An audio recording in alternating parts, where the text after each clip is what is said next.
बिस्मिल्लाहिर्रहमानिर्रहीम। अस्सलाम वालेकुम my dear students, how are you? I hope you are fine. Dear students, आज हम लेक्चर नंबर 16 स्टार्ट कर रहे हैं, मैथ 9th क्लास चैप्टर 1। तो स्टूडेंट्स, आपने लास्ट 2 लेक्चर्स में एक्सरसाइज 1.6 हम कर रहे थे और हमने 2 मेथड से साइमल्टेनियस इक्वेशन को सॉल्व कर लिया था, क्रैमर रूल और इन्वर्जन मेथड। तो आज हम उसी एक्सरसाइज के वर्ड प्रॉब्लम्स करेंगे। तो स्टूडेंट्स, आपका जो टेस्ट होगा उसमें हमने वर्ड प्रॉब्लम शामिल नहीं किए, क्योंकि अभी एक लेक्चर के बाद टेस्ट आ जाना है आपका। तो वर्ड प्रॉब्लम आप कर लेंगे, लेकिन अभी टेस्ट में हमने शामिल नहीं किए, ठीक है। तो वर्ड प्रॉब्लम स्टार्ट कर रहे हैं आज से।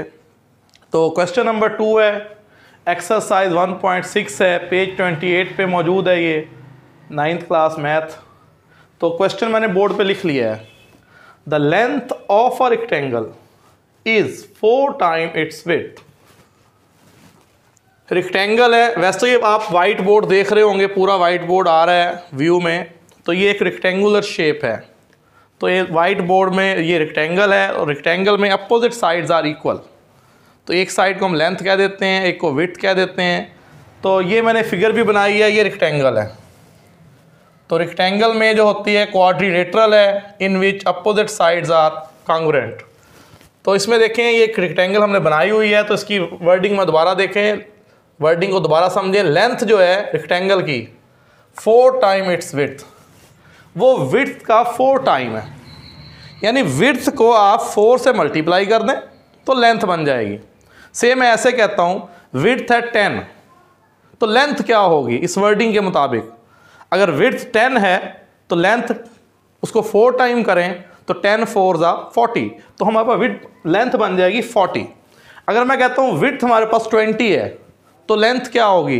तो 20 को 4 से मल्टीप्लाई करें तो हमारे पास आ जाएगा 80। तो देखिए, इस लाइन को आप समझ लें, the length of a rectangle is 4 time its width. First equation यहाँ से बनाएंगे। फिर second, the perimeter of a rectangle is 150 centimetre. तो रेक्टेंगल में पेरीमीटर निकालें, sum of all the sides, sum of all the sides करें तो उसका दिया हुआ है 150 सेंटीमीटर। सेकेंड इक्वेशन यहाँ से बनेगी, find the dimensions of the rectangle. और हमने रेक्टेंगल की डायमेंशंस फाइंड करनी है। डायमेंशन से मुराद है हमने लेंथ और विड्थ फाइंड करनी है कि उसकी रेक्टेंगल की लेंथ क्या है, रेक्टेंगल की विड्थ क्या है, वो हमने फाइंड करनी है। तो अभी मैंने आपको क्वेश्चन की जो स्टेटमेंट थी वो आपको समझाई है कि क्वेश्चन क्या कह रहा है। अब असल में देखें ना, इक्वेशंस कैसे बनती हैं। तो मोस्टली स्टूडेंट्स इसको रट्टा लगा रहे होते हैं या बहुत मुश्किल समझ रहे होते हैं। ऐसा हरगिज़ नहीं है। अब आपने इसको समझना है कि इक्वेशंस कैसे बनेंगी। तो देखें, मैंने बोर्ड पे एक रेक्टेंगल बना ली, विड्थ को x का नेम दे दिया, खुद लेट कर लिया कि विड्थ x है, और लेंथ को नेम दे दिया y। ठीक है, लेंथ जो है विड्थ पे डिपेंड करेगी, तो लेंथ को y का नेम दिया और विड्थ को x का नेम दिया। तो ये एक रेक्टेंगल की हमने बना ली शेप। तो हमने यहाँ लिख भी लिया, लेट कर लिया, let width of the rectangle x centimetre, the length of the rectangle y centimetre, according to the given condition. अब हमने कंडीशंस बनानी है, इक्वेशंस बनानी है। तो पहली जो मैंने लाइन है, फर्स्ट जो हाफ है इसका स्टेटमेंट का, मैंने अलहदा से लिख लिया। रफ वर्क मैंने ऊपर लिखा है, ये रफ है, फिर मिटा देंगे इसको। अब इक्वेशन के अंदर हमने चेंज करना है। तो हाउ इक्वेशंस आर फॉर्म्ड, ये अब हमारा असल काम है। जब इक्वेशंस बन गई फिर तो वही मेथड है, क्रैमर रूल या इनवर्स मेथड से सॉल्व करना है। तो देखिए इक्वेशन कैसे बनेगी। लेंथ ऑफ अ रेक्टेंगल, आप वहां देखें हमने लेंथ को क्या नेम दिया हुआ है। इस फिगर में देखें हमने लेंथ को क्या नेम दिया हुआ है। लेंथ ऑफ द रेक्टेंगल क्या लेट किया हुआ है, लेंथ हमने ली हुई है y। तो लेंथ ऑफ अ रेक्टेंगल नीचे लिखे y। दोबारा देख लें, लेंथ का नाम क्या रखा हुआ है y, length of a rectangle है y।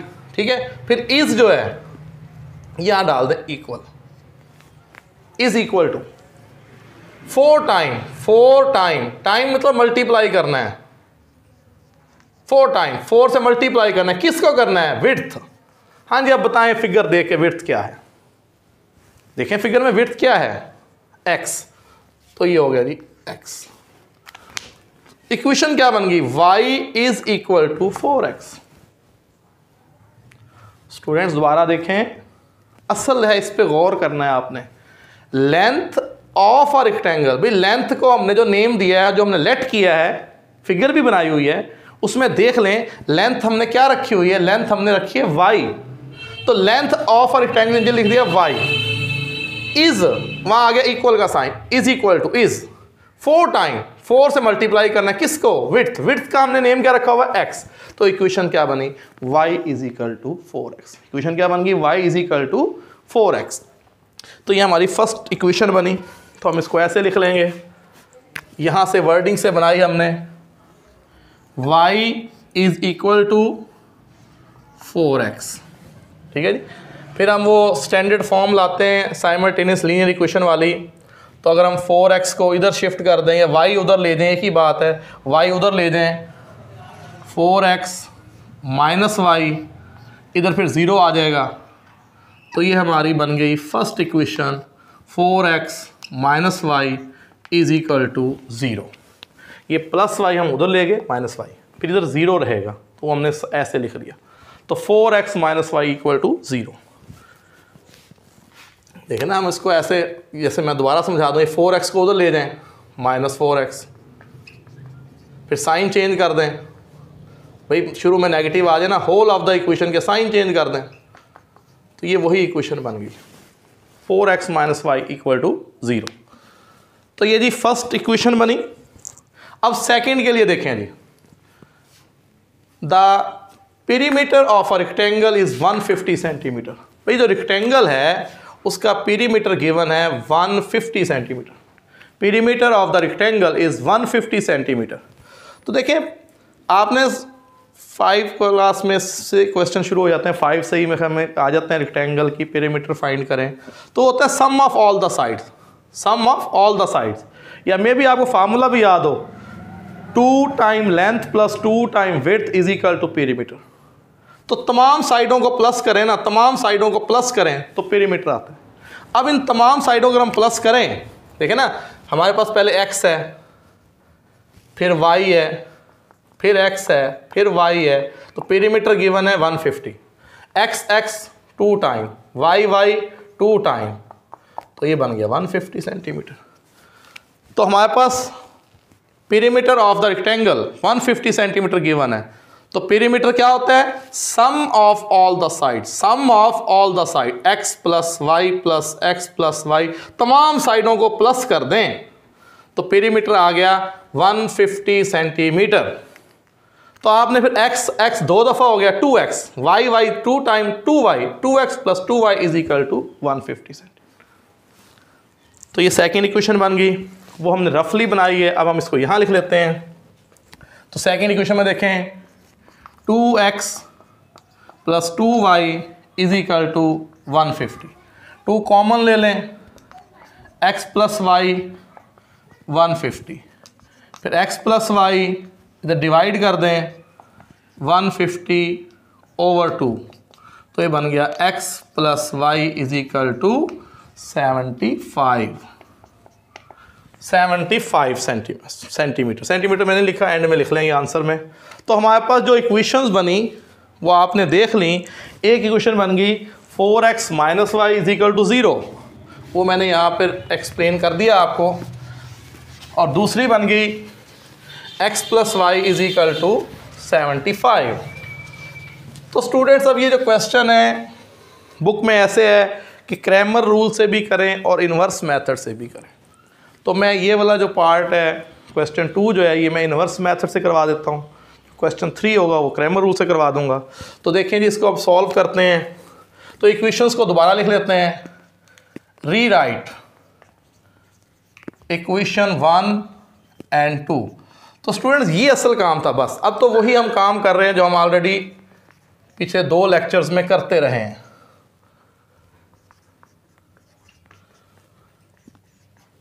पहले मैट्रिक्स फॉर्म लिखेंगे, मैट्रिक्स फॉर्म। देखें, ये वाला काम न्यू था, समझने वाला था, ठीक है, टेक्निकल सा था ये काम। अब तो ये वही काम शुरू हो गया जो हम ऑलरेडी कर रहे हैं। अब हम इसको इन्वर्स मेथड से सॉल्व कर रहे हैं। तो मैट्रिक्स फॉर्म जब लिखेंगे तो आपको पता होगा, हमने लास्ट टाइम किए थे, पहले आप कोएफिशिएंट्स लिखें जी।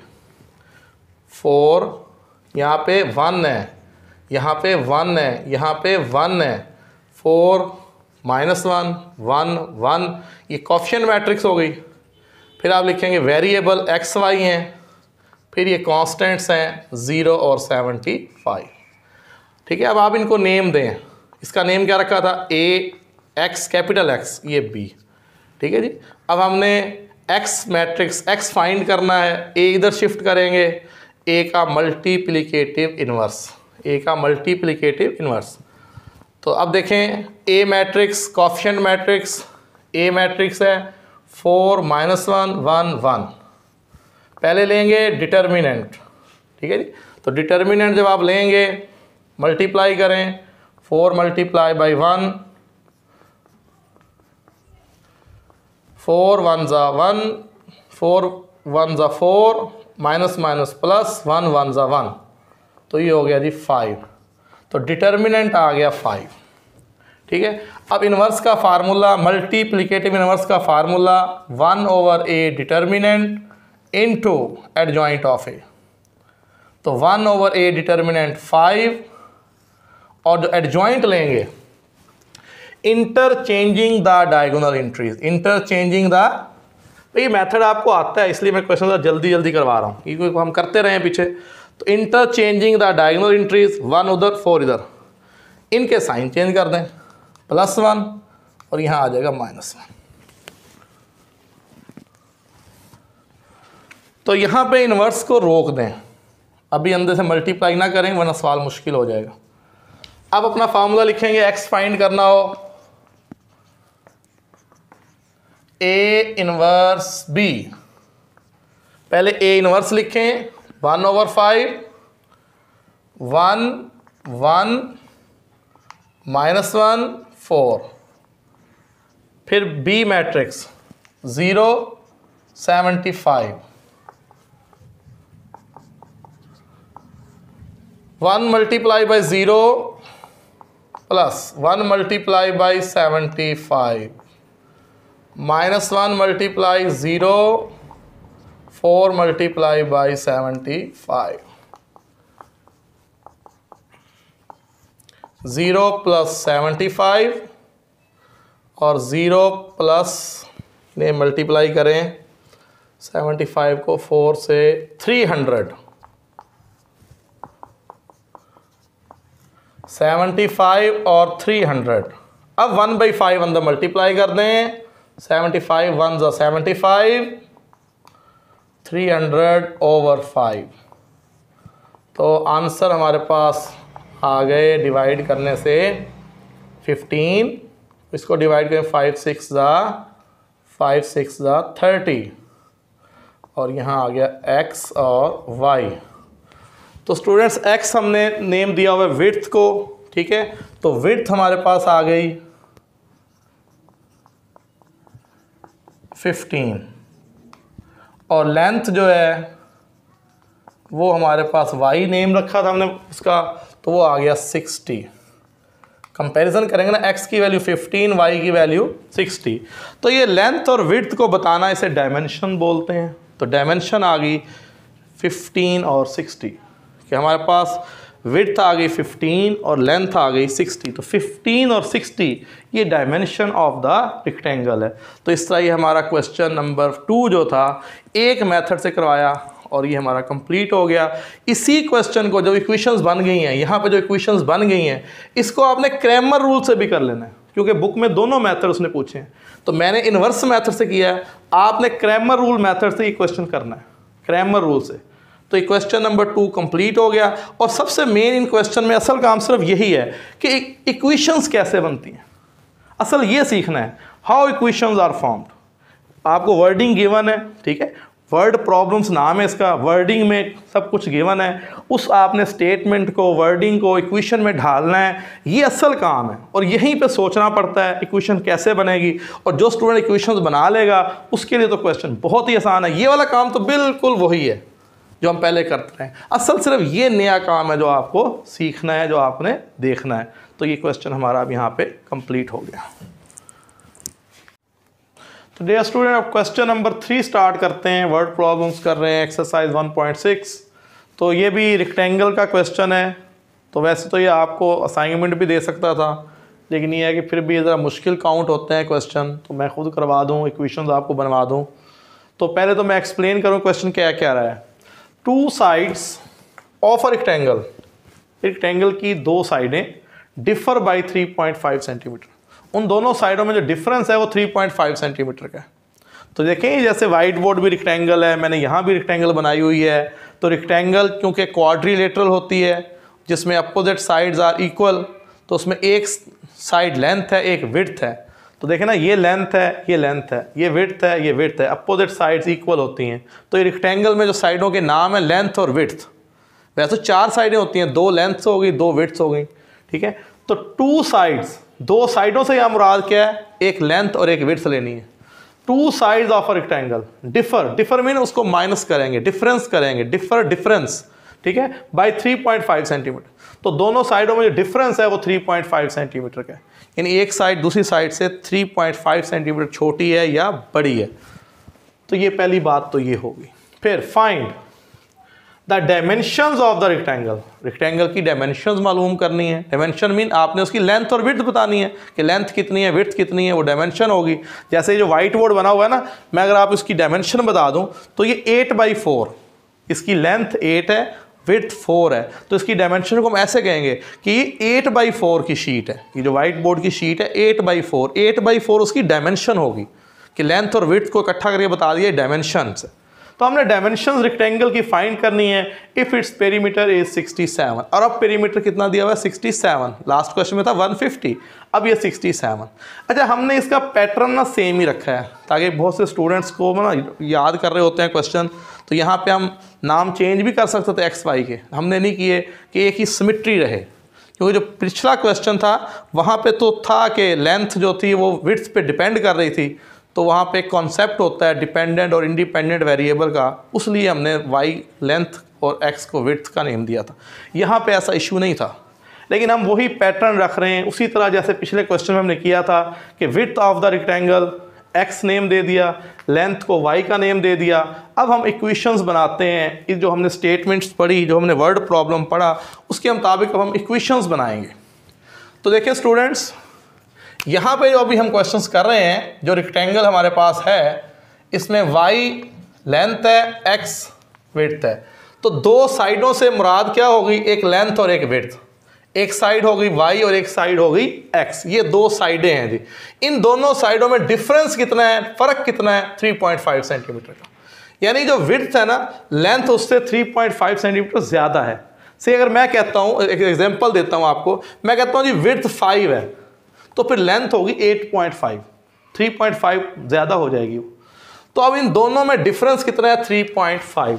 तो जब आप इक्वेशन बनाएंगे तो यहाँ पे कोई इस तरह से है कि लेंथ बड़ी होती है विड्थ छोटी होती है। हमने लेंथ को नाम दिया y, विड्थ को x, तो हम इसको लिख लेंगे y बड़ी साइड में से minus x width is equal to 3.5। अगर हम ये फिगर वगैरह ना बनाते, इन जर्नल कर रहे होते ना, एक्स वाई दो साइडें कह देते, तो फिर तो हम x माइनस वाई भी कर सकते थे, क्योंकि अब हमने मेंशन किया हुआ है लास्ट क्वेश्चन के पैटर्न पे चल रहे हैं। तो विड्थ छोटी साइड है, लेंथ बड़ी साइड है, तो y माइनस एक्स 3.5। और जब हम क्वेश्चन करते हैं तो वहाँ पे जब हम स्टैंडर्ड फॉर्म लिखते हैं तो ये अच्छी तरह बात याद रखें, उसमें x पहले होता है और y बाद में होता है, फिर इक्वल होता है और फिर कांस्टेंट। जो साइमल्टेनियस लीनियर इक्वेशंस हम कर रहे थे, पहली जो इसमें टर्म है वो x वाली होगी, x वेरिएबल होगा, फिर y होगा, फिर कांस्टेंट होगा, ये उसकी स्टैंडर्ड फॉर्म बनती है। तो हम फिर x को पहले करेंगे, y फिर, और फिर। तो यहाँ पे साइन चेंज करने की जरूरत नहीं है, क्योंकि इधर 3.5 फिर इधर नेगेटिव आ जाएगा, बात तो एक ही है, तो इसको हम ऐसे ही लिख लेंगे। तो देखें जी, first equation, two sides of a rectangle differ by 3.5। तो दो साइडों में जो डिफरेंस है लेंथ माइनस विड्थ, दोनों का डिफरेंस वो है 3.5। तो आप इसको ऐसे लिख सकते हैं, x पहले लिख लें, y बाद में लिख लें, इज इक्वल टू 3.5। तो ये आपकी बन गई इक्वेशन नंबर 1, ठीक है। अब हम देखें दूसरी इक्वेशन, ये सेम है जी, अभी हमने की थी पहले भी। Perimeter of the rectangle is 67, perimeter of the rectangle is 67। तो ये रेक्टेंगल है, तो पेरीमीटर दिया हुआ है 67 सेंटीमीटर। तो पेरीमीटर होता क्या है? Sum of all the sides, sum of all the side. अभी क्वेश्चन 2 में भी आपको समझाया था, अब इस पर ज़्यादा बहस नहीं करते। तमाम साइडों को प्लस कर लें, x और x 2 दफ़ा, 2 टाइम x, y 2 टाइम, तो लेंथ भी 2 दफ़ा है, विड्थ भी 2 दफ़ा है। तो ऐसे बनेगी equation 2x plus 2y, length 2 दफ़ा, विड्थ 2 दफ़ा, प्लस किया तो 67। 2 कॉमन ले लें, x प्लस वाई 67, इधर डिवाइड कर दें, 67 को 2 पे डिवाइड करें तो सेकंड इक्वेशन बन गई 2 3 ज़ा 6, 2 3 ज़ा 6, 1 पॉइंट लगाएं, 2 5 ज़ा 10। तो second equation is x plus y is equal to 33.5। तो यहाँ पे हमारी सेकंड इक्वेशन आ गई, पेरीमीटर से जो आई उससे हमारी इक्वेशन बन गई। भाई पेरीमीटर क्या होता है? विड्थ भी 2 दफ़ा है, लेंथ भी 2 दफ़ा है, x प्लस x ये हो गया 2x, प्लस y और y भी 2 दफ़ा, y प्लस y 2y, ये फार्मूला भी आपने पढ़ा हुआ होगा छोटी क्लासों में, इज इक्वल टू 67। फिर टेकिंग 2 कॉमन, सिंप्लीफाई कर रहे हैं सर, इधर 2 पे डिवाइड करें, 2 पे डिवाइड कर दिया तो सेकंड इक्वेशन बन गई, इसको 2 पे डिवाइड किया, 2 3 ज़ा 6, 2 3 ज़ा 6 और ये हो गया 0.5। तो इक्वेशन नंबर 2। तो स्टूडेंट्स अब हमने ये क्वेश्चन भी क्रैमर रूल से और इन्वर्स मेथड से, दोनों मेथड से सॉल्व करना है। तो इसमें क्योंकि लास्ट क्वेश्चन मैंने आपको करवा दिया था इन्वर्जन मेथड से, तो ये वाला क्वेश्चन आपको अब करवा देते हैं क्रैमर रूल मेथड से। तो इसका इन्वर्स मेथड आप लोग खुद कर लेंगे। तो पहले तो ये इक्वेशंस को दोबारा लिखते हैं। तो मेन जो समझाने वाली बातें थी वो तो ख़त्म हो गई, अब तो हम सिर्फ क्वेश्चन सॉल्व करेंगे। अब इसको क्रैमर रूल से करना है हमने। तो इक्वेशंस लिखें दोबारा, -x plus y 3.5, first equation, x plus y 33.5, second equation.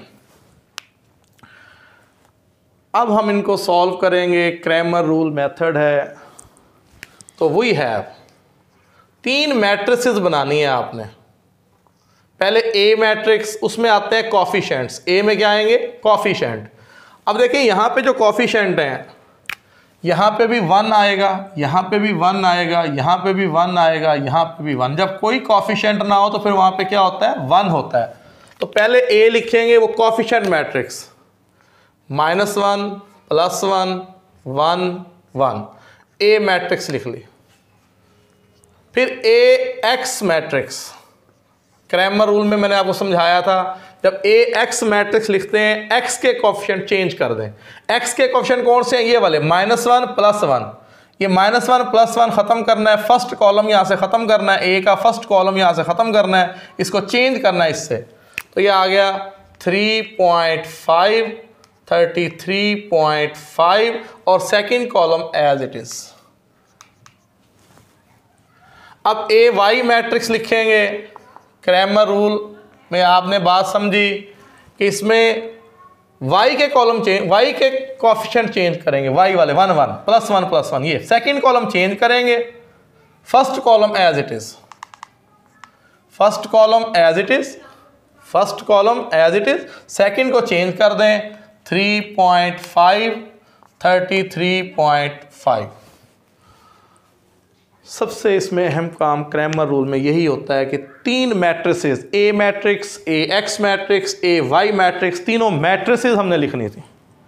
अब हम इसमें डिटर्मिनेंट फाइंड करेंगे। फर्स्ट वन का डिटर्मिनेंट -1 × 1, फिर 1 × 1, तो -1, फिर ये -1, the determinant is, A determinant is -2। फिर ए एक्स डिटर्मिनेंट,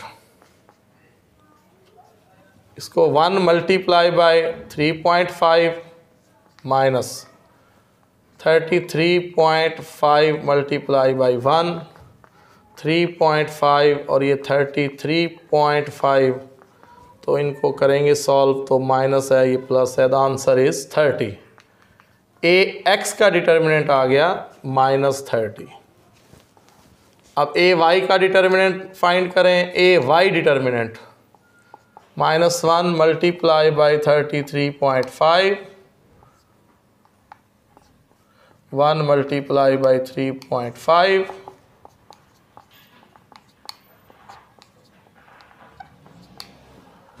तो इनको इकट्ठा कर लें, सम अप कर लें, तो ये बन जाएगा 33, 36, 37। तो डिटर्मिनेंट्स फाइंड कर लिए। अब हमने x की वैल्यू फाइंड करनी हो तो फार्मूला हमारे पास क्रैमर रूल में ax over a determinant, y की वैल्यू फाइंड करनी हो तो ay determinant over a determinant.